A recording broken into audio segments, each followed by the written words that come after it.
Gangsters for Sunday dinner.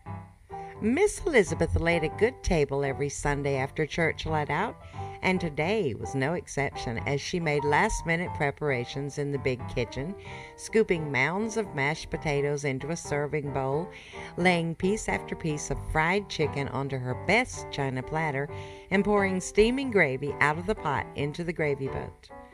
She ran a finger along the side of a chocolate cake she'd baked to taste the icing and took a hot pan of biscuits out of the oven.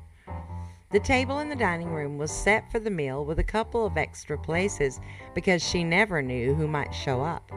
Sometimes people tended to drop by on Sundays, and she always wanted to make them feel welcome. Her oldest boys and several of their friends were home for the weekend from college, and the big old house was abuzz with life. She could hear their footsteps upstairs as they made preparations to leave later that afternoon, and the sound of music wafted from the radio in the living room. Outside on the porch, her youngest boy and her husband Walter stood looking out at the sleet which had begun to fall when a fine black Rhodes touring car came into view, heading south along the highway. The car passed the first entrance to the driveway that led to the house and slowed, moving past the stone wall, and turned into the second entrance, pulling slowly around the circular drive and coming to a halt, belching steam from under the hood. One of the men emerged from the driver's side and pulled on an overcoat against the sleet. He looked toward the house and saw the man and the boy watching from the porch. He opened the hood of the car and stood back as the steam escaped. Walter pulled his hat down low and tucked up his collar and stepped off the porch, crossing the yard toward the car just as a second, smaller man emerged from the passenger side and nodded hello to him. "What seems to be the problem?" Walter asked as his son looked on.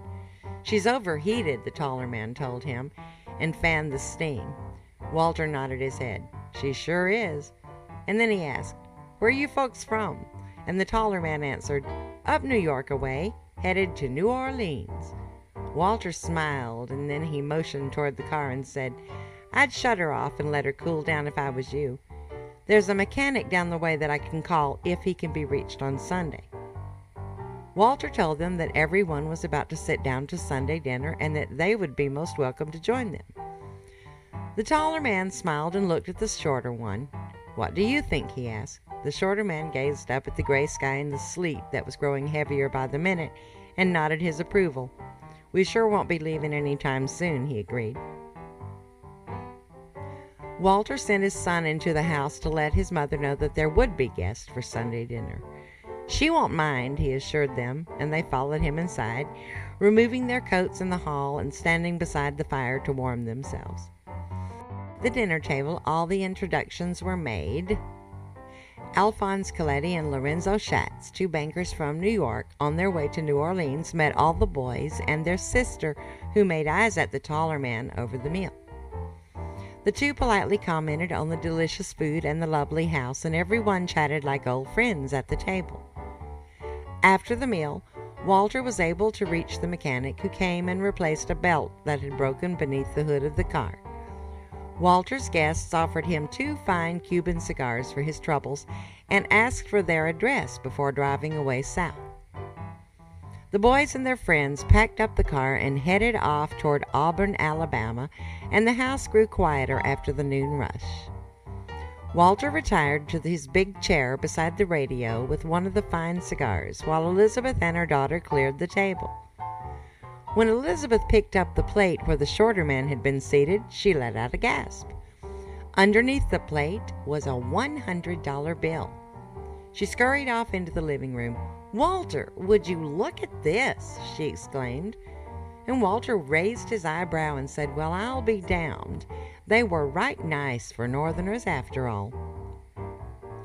Walter thought to himself that they must have been doing pretty well, even in these tough economic times, to be giving away a $100 bill and fine Cuban cigars.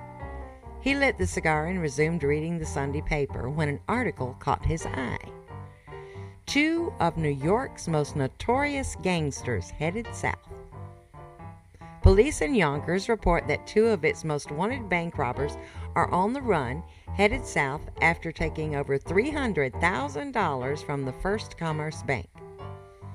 They are reported to be driving a 1931 Rhodes touring car and are considered to be armed and dangerous. Walter nearly dropped the cigar but recovered. He glanced over his shoulder and hurriedly crumpled the newspaper, shoved it into the fire, and watched it blaze up.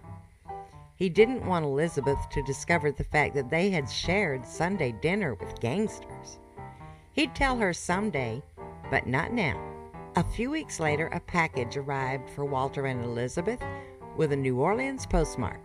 And as they opened it, Elizabeth's eyes grew wide with surprise, and she pulled a beautiful mink collar piece and cameo pin from the box.